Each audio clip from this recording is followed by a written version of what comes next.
order the meeting of Mayor and Council. Thank you all for being here. If you'll rise for the invocation by Councilman King. All right, if we could bow our heads, please. Heavenly Father, Lord Jesus, Lord, we just thank you for this day. Lord, just thank you for the opportunity for us to gather here this evening. Lord, just thank you for all the work that went into making this possible. And Lord, just thank you for the opportunity for us to serve our community. Lord, be with us this evening and give us the wisdom and knowledge needed to make the right decisions for our community. And at the end of the day, Lord, we just give you the praise and the glory and honor for all the great things that's happening in our city and all the great things that are continuing and going to happen in our city, Lord. Lord, be with our schools, our students, as school starts back up, Lord, and just continue to be with our armed forces and first responders. And at the end of the day, like I said, we give you the honor and praise. We ask all these blessings in your wonderful, glorious name. Amen. Amen. Men standing for the pledge.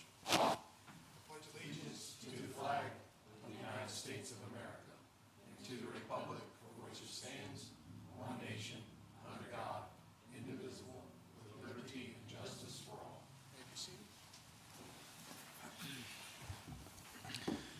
Okay, do we have any changes to tonight's agenda? The only change to tonight's agenda is we do not need the executive session, Mayor. Okay, so no executive session tonight. Okay, you've all received the minutes from our last meeting on August 10th. If there are no questions or amendments, I'll accept a motion to receive the minutes. Councilman McCoy, I'll make that motion. We have a motion. Do we have a second? I'll second that. Okay, all in favor say aye. Aye. Those opposed? Okay, it's unanimous. All right, so tonight, under correspondence, if you'll look up at the screen, you'll notice the old Welcome to Seaford sign that was west of Seaford as you were coming into town. It's been that way for, I don't know how many years and years and years. Today, it looks like that. So if you don't ride that road, you may not have seen it, but that's what it looks like. And we owe a lot of credit to Tricia and our great marketing team putting that together. She did a great job. So there's also another sign on Middleford Road as you turn in heading towards the hospital, and that's what this one looks like. So trying something new, something a little different this year. Is it a year long we're running this? Yeah, okay. Permanent. So that's right, we own that one. Okay, so this will be up for a while. Hopefully this will draw some attention to downtown and to Seaford. And Tricia, appreciate your creativity and all that you did on this. Thank you so much. Okay, are there any other correspondence? No, sir. Okay, under new business number 1, we have the reading of Article 4, and Director of Economic Development's doing that, Ms. Newcomer. Good evening, Mayor and Council. Evening. Good evening. You all have in your packet both a red line copy and a clean version of the M1 zoning with the recommended changes you'll see in the red lined copy. I just wanted to touch on a couple of different highlights of that. We're recommending some changes in there. The intent of the M1 zone is to generate business and employment opportunities, creating a major employment center in Seaford and in Sussex County, so keeping that in mind. And in working with KRM, with the new Western Sussex Business Campus, in some of their models, their additional parks have some things that our M1 zoning didn't allow for. So we wanted to make a couple of recommendations. You will note that there is one section in there which is considered limited low commercial, and while it's in M1, that is specific just to the Western Sussex Business Campus. It's called out specifically, and what that is some ancillary businesses that would support existing business. So if you had a large firm that had a small kitchenette deli on site for their employees, it's that support type business that would be allowed, but again, only allowed in the Western Sussex Business Campus. Just a couple examples. It allows for office complexes. In our previous existing M1, there was manufacturing and combining of like bakery type materials. This allows for processing as well. So that's pretty much it.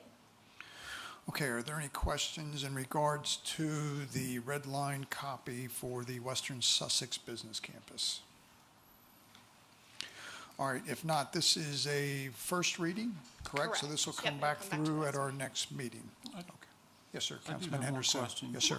I know you said something about it, but this section, which section of it is specifically for So if you The look business at, campus? it's in, it's number 34. You'll see, the new number is actually number 34, it's previously 17. It says limited low commercial uses and services with the primary purposes of supporting the existing businesses and employees in the Western Sussex Business Campus. And then it's those below that. Okay, but all of these other changes would They would be apply to applicable all, to the industrial Correct. park, the riverfront Seaford park? Industrial Park, Ross Business Park, and Western Sussex. But just that one section is only earmarked Right, for okay. Western Sussex. Yes. Thank you. You're Makes welcome. sense. Okay, any other questions for Mrs. Newcomer? If not, then we'll see you back here at the next meeting for the second reading. Thank you so much. All right, now we have the proposed covenant restrictions for the business park, So I'm not going anywhere. right? No? You'll see me back again.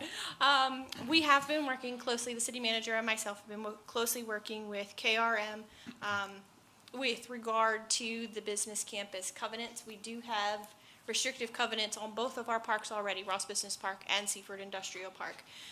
This park, we know we want to be slightly different. We want to try to maintain some of the integrity of what they have in some of their additional parks, and our covenants don't necessarily match that. So we've worked back and forth with them. One of the big things that you want to keep in mind that this particular covenants, this would just be for the Western Sussex Business Campus. This does add another layer of project review. This has a review board in it, and what that is the top 3 land owners, the ones that have the most land, sit on that board. They have the vote on that. And so they review if, Councilman King, you want to have a business in there. You're going to have all of your review processes through all the agencies and Western Sussex Business Campus. So it's just another one of those things that our code department will also need to know through the process that they need to make sure that they've gotten approval through that. And the owner of the most acreage has the most vote in that. So, but this conveys the development standards, the setbacks. The setbacks are similar to Ross Business Park, Seaford Industrial Park. There's really not much change in there. It sets the types of the materials, the construction standards. In this particular business campus, what we're looking to see is brick, tilt-up construction, concrete walls, that type of thing. All metal buildings are not permitted in this zone. And again, specific to this zone, I know we have difference in Seaford Industrial and Ross Business, but in this one, it's going to be slightly different. And the city will be responsible for the lighting in the park, the lighting on the main roadways. Yep. So again, the intent of this is going to level up this park to a higher end, to attract higher end customers. So, all right, are there any questions in regard to the covenants? I have one. Yes, sir. Councilman King? Yeah, thank you, Mr. Mayor. So Trish, as far as the ordinance, is there anything that kind of stipulates, and I hear you talking about as far as the exterior, so it's a much higher quality building material, but what about industry? Like, is there anything that could prevent an organization from moving in there? Is there parameters around that says, hey, we don't want this? So that's what's set in the M1 zoning. Okay, so M1, and so what? Correct. So for those of us who don't know what M1 is, like, is that light industrial? What does that, what is M1? M1 is light industrial Okay. zoning. That's what we just talked about Okay. previously with the changes that we made. Yep. It is considered light industrial, so you'll see, based on some of the changes, you'll have office complexes, Okay. you'll have manufacturing, you'll have, we've had distribution warehouses, those type of things. It's so that they can cohesively blend together. Okay. Awesome. You're not gonna have Dollar General in there. You're not Not gonna gonna have retail. your commercial highway type things. Awesome, thank Yep, you. uh-huh. Appreciate it. Okay, any other questions, Councilman Henderson? So, I'm a little confused about Article 1A, the Western Sussex Business Campus Review Board, Yes, where it says that there should be a maximum of 3 owners, and then the last sentence says each owner shall have 1 vote per acre of land owned.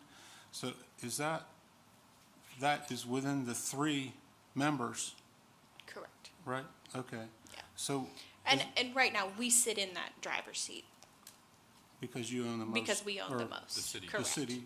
So that's a very good point, and I'm glad you bring that up. That could potentially change in that, if KRM or whatever company comes in and they purchase the majority, they would then be in that driver's seat. But this would still prevail as we have So set forward. like,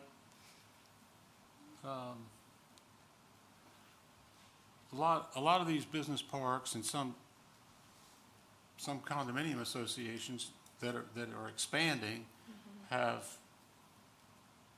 shares in the association. However, does this thing say that only the 3 largest owners have shares in this? Yes. So that it could be that the sum of other owners that own acreage may be more than these 3, but they're fewer. But they have no vote or no say in matters that affect the park itself? You- Well, let's say this, Councilman. Let's say the 3 largest have a seat on the review board. They're the official review board under this covenants. Okay. So, and as the Director of Economic Development stated earlier, this is a layer of approval that would need to occur in conjunction with, actually, before city approval. So every property owner would still have any recourse or redress through the city council that they Okay. already have. Does that make sense? Yeah, I mean, I'm just very wary of a slim majority having rule. Right. It can be said that democracy is 2 wolves and a lamb arguing over what's for dinner.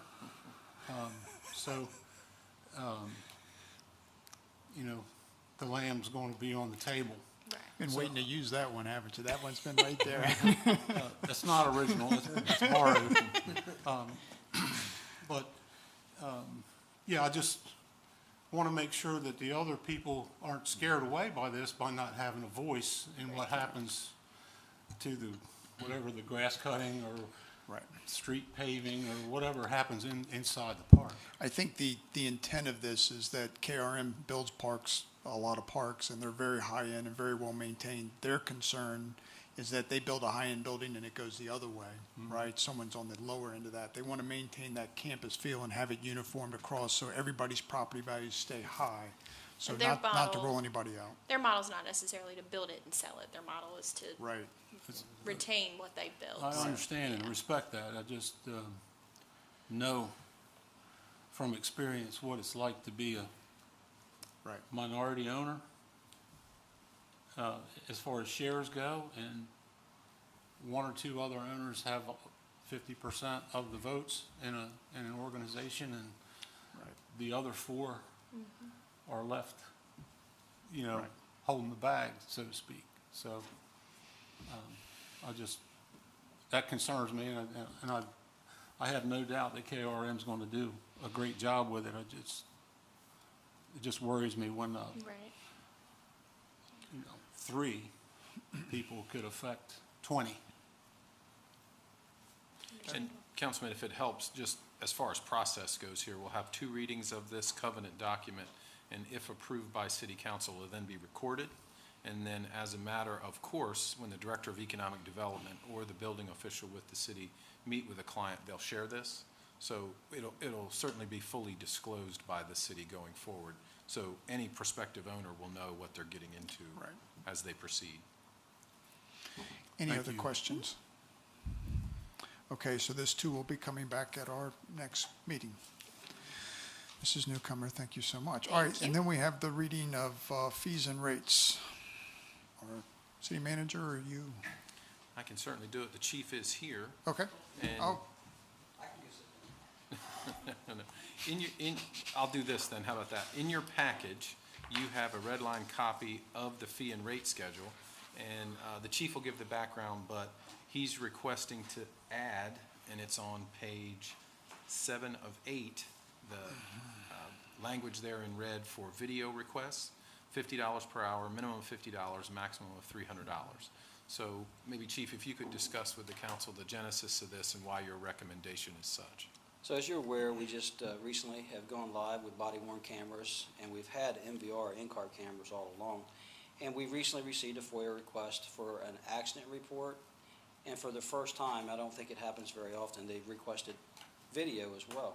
And now that we have body-worn cameras, it's a lot more intensive because you could have multiple officers with video.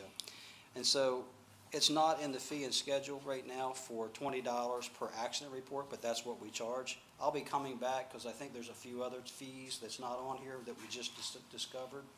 So for now, we reached out to our attorney for a FOIA request related to this, and the proper way to handle it, he said, would be, quote, would be to respond back the same way you would for a $20 fee for a copy of an accident report, come up with a specific fee, make it reasonable, and then respond to the entity, and they would pay the fee in advance, and then we would provide the video. And so that's why we're doing it today. $50 an hour we feel is reasonable because that's inclusive of any DVDs and things of that nature, the time to find the item, the time to be able to download all the in-car cameras and body-worn cameras. It could be 4 officers. Right. And it could be quite intensive, and a minimum of 1 hour. So. Makes sense. Okay, any questions for the chief in regards to this fee? Yeah, I have one. Councilman Yes. Santos? And how would you go about, what would be the $300 fee? It's from It would 50 go to up to a 300. maximum of $300. So if it's $50 an hour, minimum of an hour, if it takes you 6 hours, it's $300. And the reason I capped it at $300, quite frankly, is on the accident request forms, when they send a check for $20 to request a copy of an accident report, they say, including any body-worn camera on this last request, if it's going to be in excess of $315, to contact them before producing that video. Okay. So I wanted to keep it below the threshold. I don't want to make it unreasonable, but at the same time, there should be a reason that they're requesting this, and it should cost them. It's a burden on the departments when they're asking for those types of things. And this is pretty standard when they're already paying to get copies of fingerprints. They're paying to get a copy of an accident report in any department. And then this is just one more thing. Okay. Okay. That's why we capped it at a max of 300. Councilman King. Councilman King? Yeah, thank you, Mr. Mayor. So, Chief, I have a question around the verbiage. So it talks about all video footage requests will be reviewed to determine if the video is a matter of public record under FOIA before released. So can you talk a little bit around as far as like public record and what that looks like and what wouldn't be public record? So, well, it's a little difficult because, quite frankly, it's not really described right now in Delaware. Some states have done a good job, and they've said that body-worn cameras are not FOIAble. They are not a matter of public record. Some states have said they absolutely are. Delaware has not addressed it yet, so our attorney responded back in this and said, basically, the response right now would be that it is not a public record under FOIA. However, dependent upon the type of case. That's why each one has to be reviewed independent of another, because if it's no longer an active, ongoing case, and it's a traffic collision, then we could deny the FOIA request or the request for the video. But, you know, we also go back and we look at the International Association. They have a body-worn camera video release statement that they made not that long ago, February 21. And to keep it as short as I can, they basically stated that they strongly support the release of all video, but you have to be in compliance with your state, federal, local laws, as well as your city ordinances. And so we figured by putting fees and schedules in here, and we'll review it, because it may be something other than an accident or a crash that they're asking for. And we may not be able to release that video, because if it's an active, ongoing investigation, that's not FOIAble. It's not a public record. We can't even release a full copy of a police report, period, because that's an investigative measure that is prohibited from FOIA. Well, it's not a public record under FOIA. So ultimately, at the end of the day, who makes that decision? Based on what you're telling me, you don't have to release anything, right? Well, we would typically, if we don't know for sure, we're going to reach out to our city solicitor. That's who's going to make that decision and give us that direction. And as let's just say, if it's something, you get way off track here, but if it's a use of force or if it's officer-involved shooting, then those are things that it's recommended by IACP and most departments around the country now you're seeing for transparency and building trust. We're going to release those as soon as possible, but it could be out of our hands. If it's an officer-involved shooting, the Attorney General's office and another agency is going to be investigating and that was part of my, kind of, to bring that back around. Absolutely. That was part of my question or thinking around that is, you know, the whole reason we're doing this, right, a lot of this is for transparency, it's for Yep. accountability, it's holding everyone, both sides accountable. Absolutely. Communication, and to me, it would kind of be, you're spending this dollars and resources, taxpayers' dollars and resources to come up with something, and then at the end of that saying, look, hey, we're not gonna release anything because we don't have to. Now, that's not the case at all. Matter of fact, we wouldn't even be putting it on the fees and Right. schedules if we didn't intend to. Okay. And we've got a whole entity of things here. You got this type of request for crashes, and then you have the use of force. We're not charging anybody for that.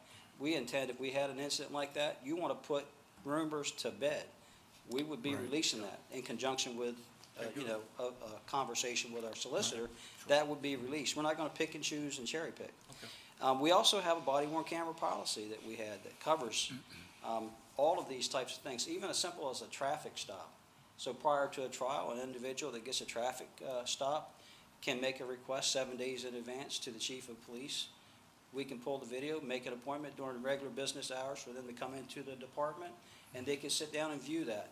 Now, if they're making a request to get a copy of the video, that could be a different story, because now you're going outside, a video is leaving your department, you're the custodian of that record, and it needs to be able to meet the definition of FOIA, if it's a record that can be, based on what it is. And there's other things that come into play here too. So if it's a death investigation, if it's a juvenile, if it's a victim, those things can't be viewed unless you can redact, So if you can redact certain things out and you need time to do those things, we're required by law to meet all these types of regulations. So we're going to follow state, federal laws, regardless of what we might want to do. Sure. We have to follow the laws on it, and we'll rely on a solicitor if there's ever anything in question. This even has a process for other agencies to make a request to get a copy too. And we would provide that to them. They just got to make that request, and then we're required, our officers, to make a supplement that says that this was released to this person on this date. So it's all documented. Sure, and I appreciate that. Yeah. And of course, you're familiar with the whole program, right, coming from the Delaware State Police, so you've had a lot of. They didn't have body-worn cameras. Oh, they didn't? No, we are one of a handful of agencies in the state. There's others that are going to have to jump on board and do it. There's others that obviously do have them. But this is a big deal, and I think here soon we're going to be doing a big news release on it. Thank Yeah. you. Yes, sir. Appreciate it. Yeah. You good? Councilman McCoy? Chief, Yes, sir. given your experience, is there any situation or scenario that could come up where you would want to waive that fee? Oh, sure. I mean, you're talking about things that are typically requested by a business, like a company, an insurance company wants to get this record. It's no different than a police report. In those circumstances, I don't see us waiving that fee. Now, could I say that maybe we'll be maybe not charging them for every hour that we did? I think it still needs to be some sort of cost to it, because otherwise the cost to the city is going to grow exponentially. Sure. We'll have to hire a whole new employee with salary and OECs just to provide these types of things. So there needs to be some cost associated with it to cover the burden of producing that for them. Right. Even FOIA laws cover, like if you don't capture information, someone's requesting it, and it's a lot of undue burden, like that's not FOIable. It's, if you're capturing it, you have to provide it because of resources, Yep. right? Councilman Henderson? Thank you, Mr. Mayor. Chief, I heard you reference a $20 fee for an accident report, and I know we charge for background checks and some other things, but I don't see them listed in the fees. That's what I said here. That's why I Right. realized it's not, so I Yeah. talked to Charles about So- our city manager. We're going to be coming back to add those to Right. be consistent. And I understand that, and I respect that. I just, in the interim, is there a place that someone can go to find that besides? Yes, sir. It's on our website. Okay. And people already have the forms that they fill out. It's already been produced for years, so they know about it. It's just never, for some reason, been added Okay. into the schedules and fees. Yeah, that's just, an extra step, and, I thank you for Yes, sir. mentioning that, because it's, if you're gonna put this one piece in, then the others should follow. Yes, sir. Thank you. I agree. All right, if there's no other, Councilman Santos? Yes, Chief, the people who can request these videos, is it just attorneys, insurances, and stuff like that, or is it, let's say I'm pulled over for using the cell phone, or I can go over and request this as well, Yes, and sir. pay the fee and. Yes, sir. As I stated, our body-worn camera policy covers how citizens can make a request 7 days in advance. to come and view the video. Okay. And it has to be Monday through Friday, 8 to 4. And that gives them an opportunity to find the video, pull it up, and also make sure there's nothing that needs to be redacted in case, like we said, there's some sensitive victim or suspect or something. Most of these I foresee may be related to traffic infractions, and they want to view it before they go to court. And that's Okay. not a problem. Yeah, Thank you. we'll set that up. Okay, if there's no other questions, I'll accept the motion. I will say this, I apologize. We will not let anybody view video at the scene. We're not going to have anybody get out of the car. We're not going to have them come back at that time. Right. That's an officer safety issue, and it's a pedestrian safety issue or a motorist issue. So just want to make that clear since Good we're point. talking about No, that. That's a good Yes, point. sir. Thank you. All right, if there's no other questions, I'll accept the motion. Mr. Mayor, I make a motion to approve the revision to the schedule of fees and rates to include Seaford Police Department video request fees as presented. Okay, we have a motion. Is there a second? I'll second that, Mayor. Okay, thank you. Are there any questions on the motion? If not, we'll do a roll call vote. Councilman Henderson, Aye. Councilman Santos. Aye. Councilman McCoy, Aye. Councilman King. Aye. Okay, it's unanimous, Chief. Thank you so much. Appreciate your explanation on all those things. All right, under old business, we have the municipal election support agreement, and Ms. Torbert's going to come up and walk us through. Yes, I am pleased to be able to finally present the agreement that we received the day after our last council meeting when we decided to table it until it came forward. It is in your pockets for you to review. Just a couple things. We've kind of spoken about it in the past, and it does mention, as I mentioned before, about that direct dial number that we'll have the day of the election so that our election members, our Board of Elections and our election officers will be able to call them if there are any questions regarding voter eligibility. And we will get a voter list from them. We'll code them. I've already actually done a boundary map for them, and when I was in contact with them, they told me once we got this back to them, executed and approved, they would get me over a listing so that I can start coding it and sending it back to them. But I think everything else is pretty straightforward. Okay, are there any questions for Ms. Torbert in regards to this? Yeah, Councilman King? Yeah, thank you, Mr. Mayor. So Tracy, so the list that we currently use, the book of registries, right? So you got people there registered to vote. You get the list from the state. Say someone's not on that list. Are you, or does anyone reach out to them saying, hey, FYI, I'm looking through this list. You're a registered voter. On the past way that we did elections, you're not on the list through the state. That's something you need to do. Is there going to be any communication done from City Hall to let voters know, or is that just going to be based on the candidates when they're out trying to get people registered to vote? Well, per our charter change, we will maintain those that are non-resident property owners, so we will keep them, and we do have them coded, so we can pull them from our Excel spreadsheet over to a new one. But as far as that goes, I mean, it goes based on where they are, their address on their license.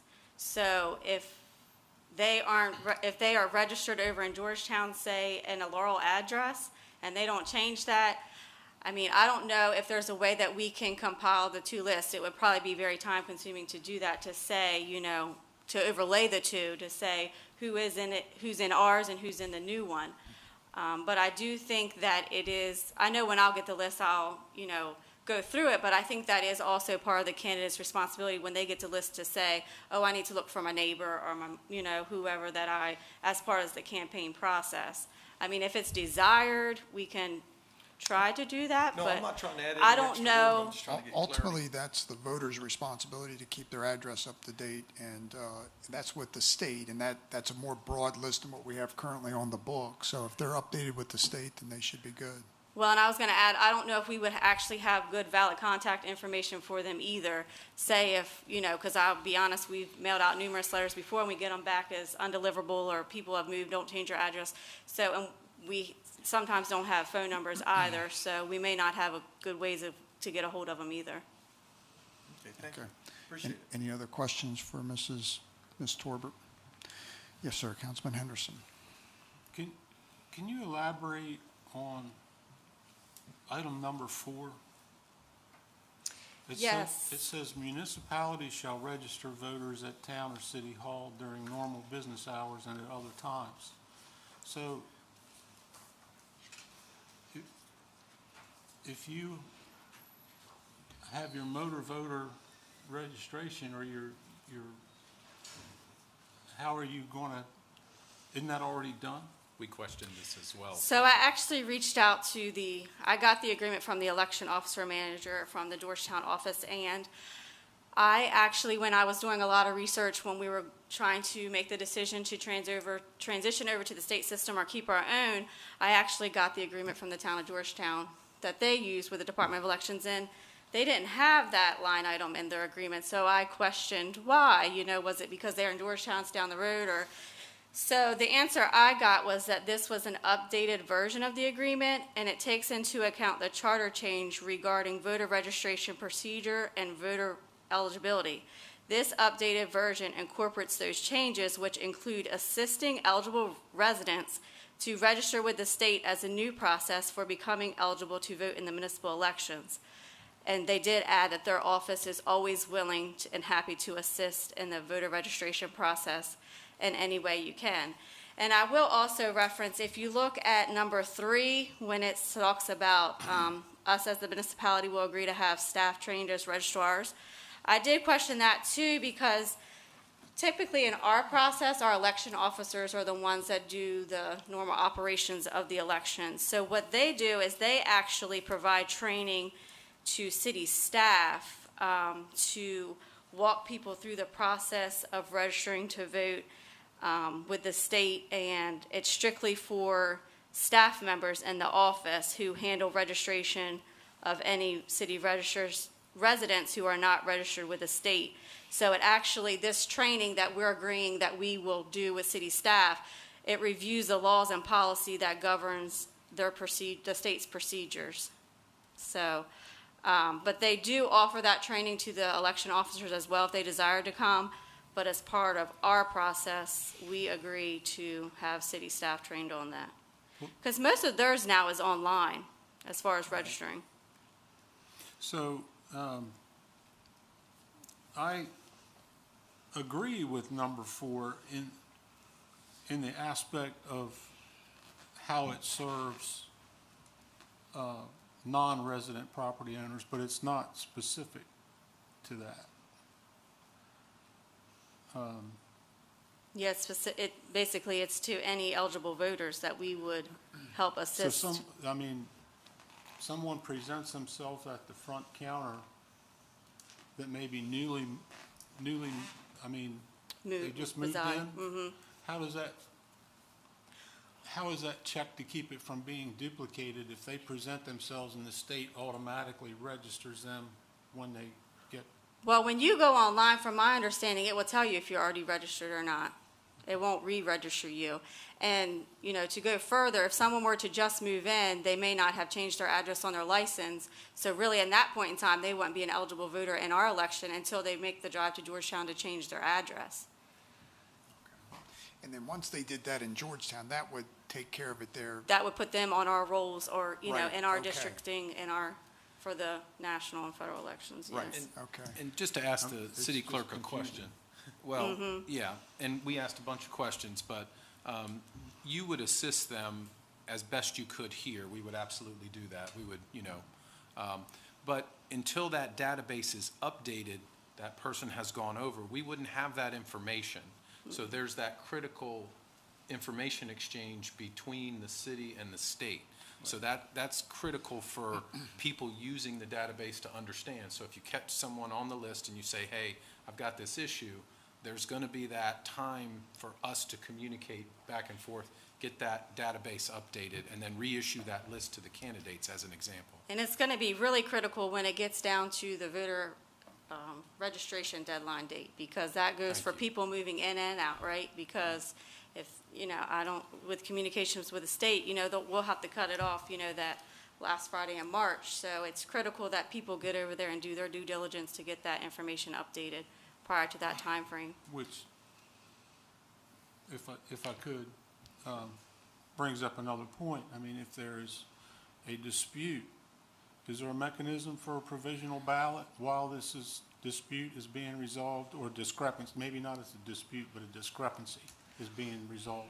Well, that's why we would utilize that phone number, and at that point in time, since we're using the state's database, that's kind of the state's, you know, and the regular elections, they do that, but that's their responsibility to say, you know, and actually ultimately, let me go back, it's up to our election judge, because they're the final say the day of the election. They're the ones that would work with the Board of Elections and the Department of Elections to say, you know, this is where you were registered, and then, you know, this is the address that you used. So, I mean, you could use a provisional ballot, but that also takes away the privacy, because if it's only one person, when you go to open that up to put it into the machine, you would know who that person voted for too, and I don't know if they'd be willing to do that as well. It's definitely going to be a learning curve, and, you know, this is, I think, a standard agreement, but, you know, as we work through it and questions come up, the Department of Elections will assist us through the process. Yeah, And, you know, we're not the first municipality to use it, so it should, you know, it should be, Councilman Good. McCoy? You got me thinking now, like, so hypothetically speaking, you could have somebody who currently resides in the city, moves outside the city, doesn't get their address changed, could live in Laurel, Delmar, wherever it might be, and come here day of and vote Yes. in the election. and vice versa. You might have someone that's had their mother or father's address on their license since high school and never changed it. And they're not eligible, but you know for a fact they live on Market Street. Yeah, okay. Well, like we said when we first started talking about this, there's pluses and minuses to each side. That the local part of filling out the book was, you had some instant registration. That was great, but it was limited. So this was a step in a direction that the council voted for to try to open that up so everybody. Councilman Santos? Yeah, for line item number 10, in the second sentence, it says the municipality should shred registration list and / or all materials containing personally identifiable voter information when no longer needed. Does that mean that the book that we used to use is going to be shredded, or would you guys just save it somewhere? No, we always save the list of everyone that came to vote, and when you go and vote in like the federal elections, you have that iPad you sign on, so we'll have that. So their process is a little different, but we keep all of our records because we need them for future reference. But there may be some other, we will work with them to say, you know, what we should shred and what we do need to keep for our records. But we will keep some for our own records because FOIA laws require us to do that. could I comment on that? Sure. I think the intent of this number 10 was to shred any personal information used to make the registration. Okay. Like if they mailed in a copy of their license, or they mailed in a copy of some personal data, that would be destroyed, not any registration records of the past. Okay. Yeah, ultimately, the book will end up at the Seaford Historical Society as a treasured relic. Councilman King? Yeah, thank you, Mr. Mayor. So Tracy, I'm gonna recircle, I'm gonna come back to make sure I understand the new process. So my original question was the city helping residents through this process, right? So if I'm in the book of registries, I didn't, as Councilman McCoy alluded to, I didn't register at the state level. Is the city gonna conduct voter registration drives like they did in previous years? Are they gonna help get this information out so this doesn't happen on the day of an election? You walk in, hey, I've lived here my entire life. For some reason, my driver's license has the wrong address and I can't vote. Well, I will say that with this change, we will have a lot more eligible voters than we have in the past. Our database will grow tremendously. So that's number one. Number two, as far as having voter registration drives, that's typically done after hours, because anyone can come in during hours, right? So that's kind of the discretion of, you know, the mayor and council, because that does require staff overtime. But as far as, you know, that goes, if that's the desire, but, you know, the Department of Elections, we could always do, you know, email blasts and use our social media networks and all that nature to tell people and to show people how they could easily go online and do it without even having to come to an office here or in Georgetown. But I think at the end of the day, I encourage all of the candidates, when our hope and intent is to get the listing, the first listing coded, to the Department of Elections and back to us by December, because typically that's when we start getting files for candidacy. So I would encourage all the candidates at that time to go through the list and, look for certain people when you're out campaigning to, when you're having conversations, to look for those specific people on your list as well. Sure. And then, of course, it's changed completely, right? So is the city going to put out publications saying, hey, this is the new way we vote, this is the registry, all those aspects? So is that going to be put out? And if when is that going to be put out? So Well, if this first- is approved tonight, when will that information be sent out to city residents? Well, we have to get it approved tonight, and then we have to work with the Department of Elections to get our listing and to get it coded and to get a database that we feel is true to who lives in our area and who is eligible in our area. So I can't speak on the behalf of the Department of Elections of how long it's going to take for us or for them to get it to us, and then we have to return it back to them to update their system, and then they have to return it to us. Like I said earlier, our hope is November, December timeframe, but that's to be determined as we move forward and get everything together, and we work, to develop this partnership with the Department of Elections. Awesome. But if I understand this change will not impact 99.9% of our current voters, correct? I mean, they're already registered. I mean, really, when you're having conversations with other people, and if they have their driver's license and they Right. show it to you, and whatever address is on there, that's kind of going to say if they should be on our database or not. Right. And if they come the day of the election and they give us a driver's license, and if you look at your driver's license, it says the date it was issued.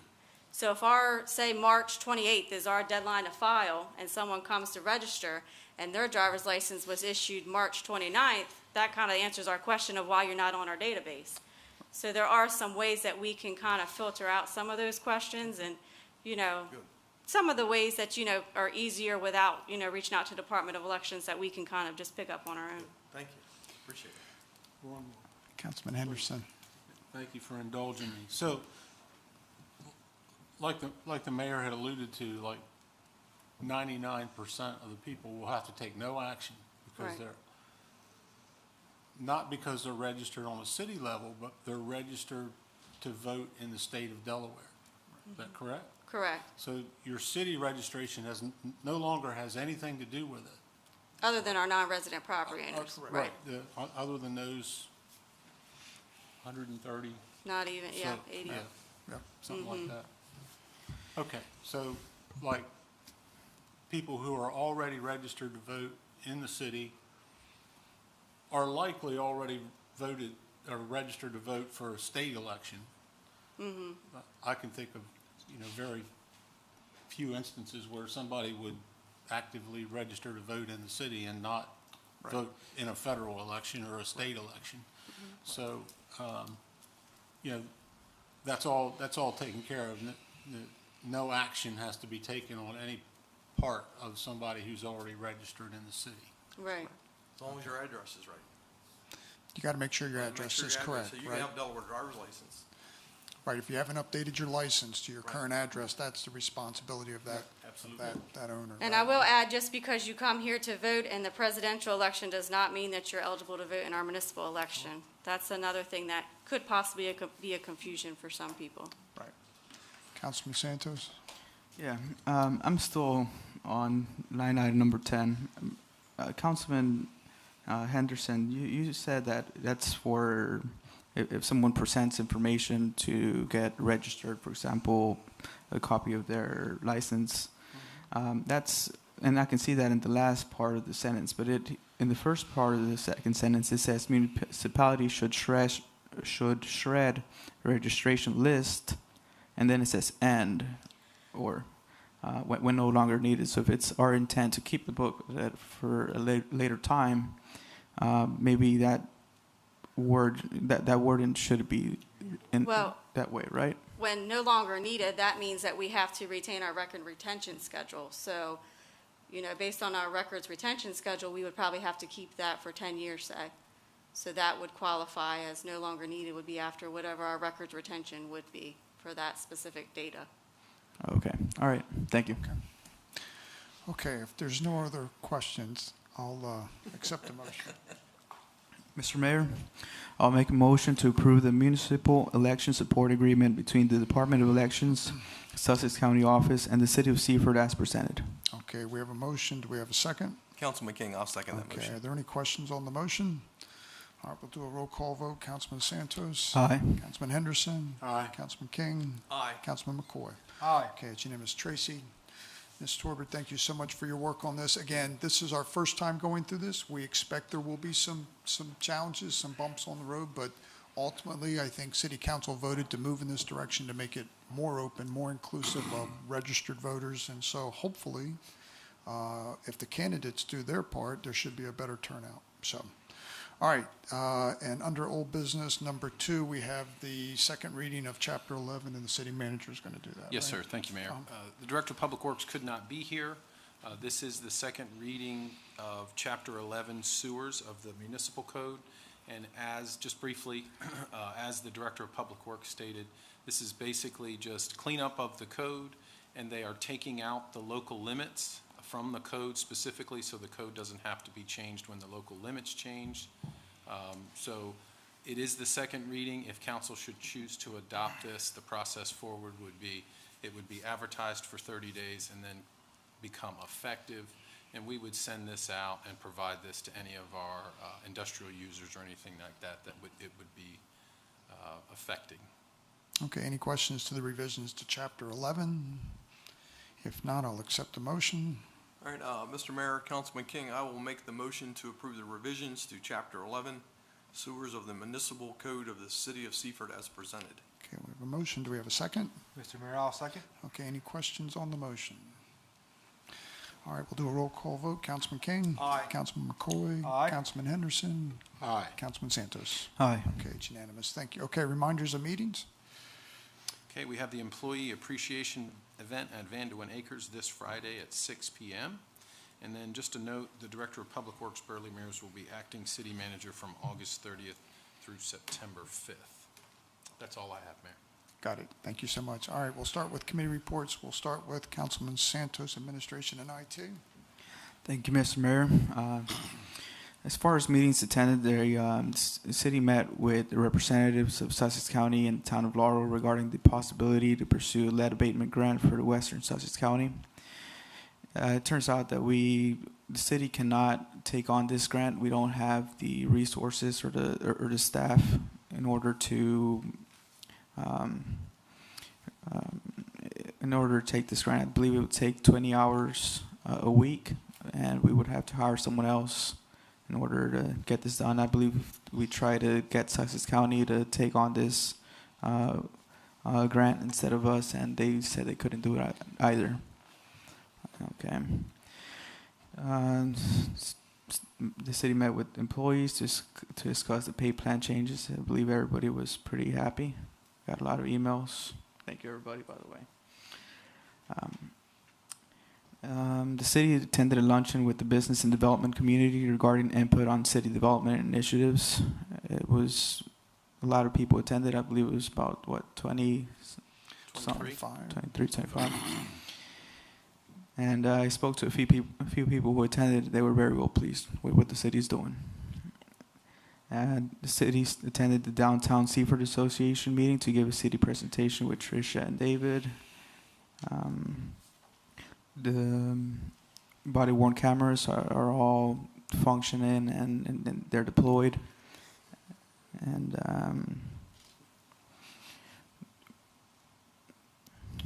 there's as far as the Teamsters goes, there's a tentative agreement that will be reached August 19th, and we are working on the fiscal year 2021 audit, and that concludes my report, Mayor. Okay, thank you very much. Next we have Councilman Henderson, Police and Fire. Thank you, Mr. Mayor. A few highlights from the report. Chief Wilson from the Seaford Volunteer Fire Department reports that there were 53 calls in the month of August so far for fire. EMS calls are 214 calls for the month so far. Total calls for 2021 as of yesterday was 3,010, or an average of 12.8 calls per day for the year. Under significant calls, we had an unfortunate incident where we had a fatal accident inside the district, but out of the city, which happened on August 17th on Woodpecker Road. And there was a motor vehicle crash with entrapment at the intersection of Bridgeville Highway and Rollins Drive on the 20th. Under apparatus, Tanker 87 is out of service to update the compartments with new mounting fabrications. Under EMS, new ambulance B87 inspection was completed in Florida. There were minor work orders during the punch out, and they need to be completed. Once they're completed, the ambulance will be delivered on a rollback and taken to Salisbury, Maryland, to have radios and CAD installed, computer-aided dispatch. That'll take about 2 weeks. So once it gets back to the department, it'll be stocked, and it'll have to have a permit obtained from the state, and they need to complete all their DMV paperwork, and then it will be in service. So look for it to be in service maybe sometime in September, early October maybe, hopefully sooner. Once again, we report that the volunteer fire department has been on minimal staffing. They need new EMT help, and they've just lost a firefighter EMT who's out with a broken arm due to an off-duty injury. So that puts even more stress on force strength. You'll see the training that was there. They went out and tested the 3 or possibly 4 draft stations throughout the fire district. That happened on the 18th. And there's some other news and events for some other activities that they took care of. I would like to take the opportunity to thank the department for the invitation to attend the Delmarva Shorebirds game. It was really good game. Got to see them win. So it was good fellowship, and it was a good evening. Under Seaford Police Department, Chief Kraft reports. There's a chart showing the number of all crimes to date, and then the historical data for the previous years. Under all complaints criminal, there are 220 complaints. And you'll see a list there of the felony and misdemeanor violations, civil and other complaints, which comprise the vast majority of complaints. Pardon me.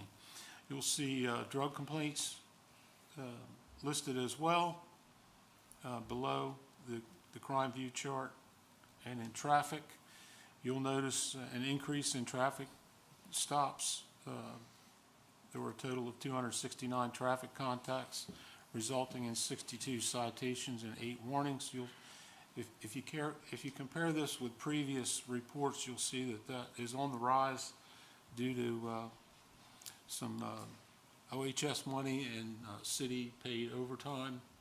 There's been several initiatives to control speeding throughout the city in targeted areas.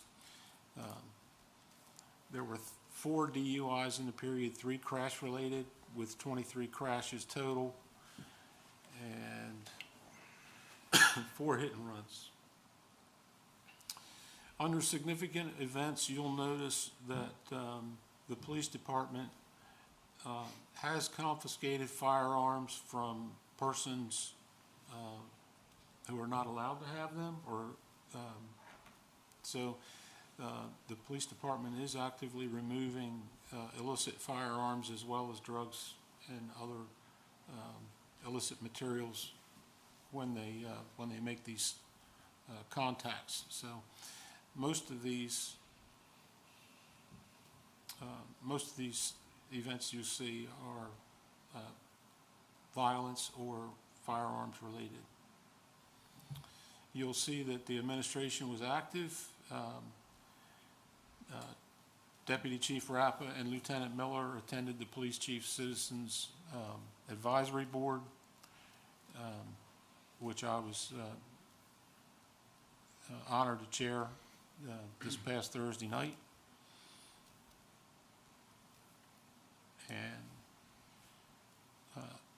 SRO, School Resource Officer Justice, assisted the Georgetown PD with their youth academy.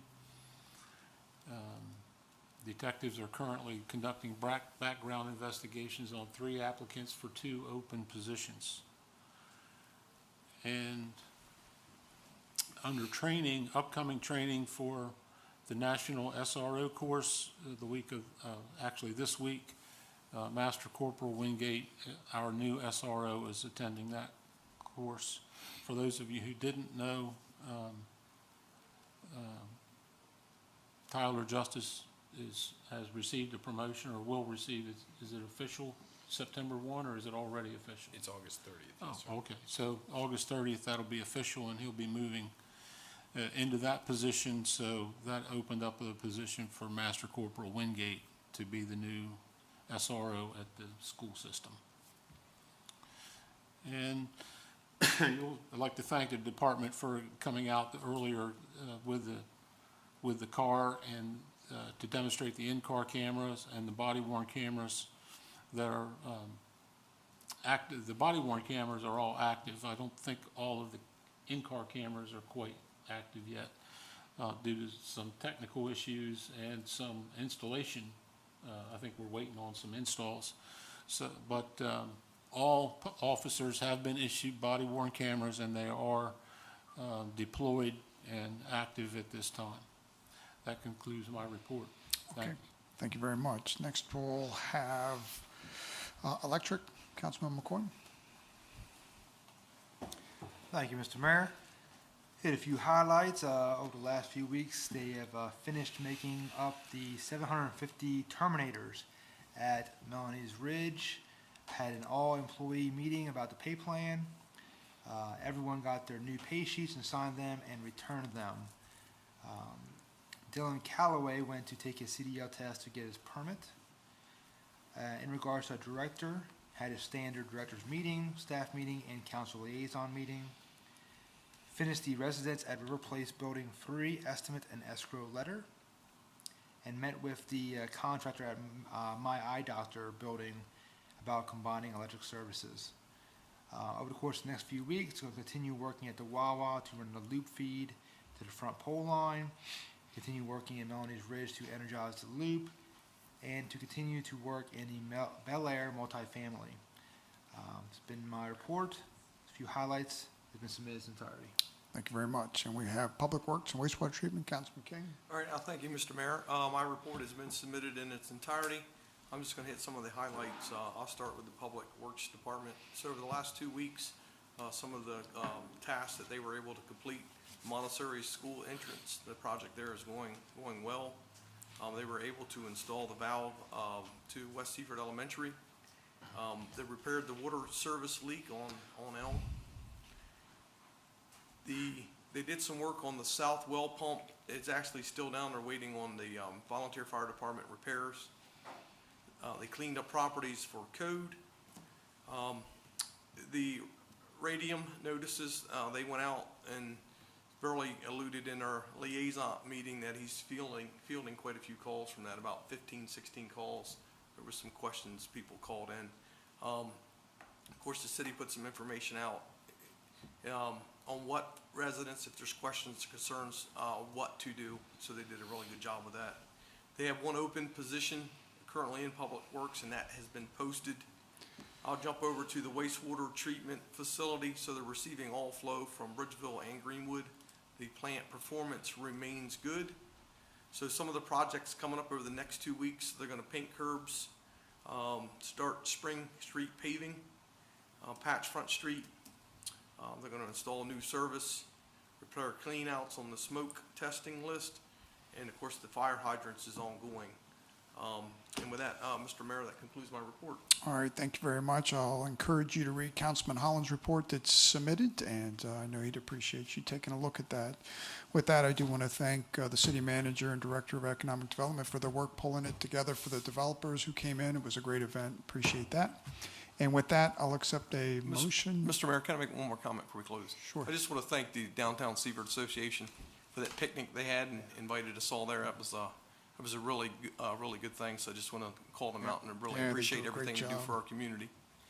They do a great job. Okay, with that, I'll accept the motion to adjourn. So moved. Okay, have a second?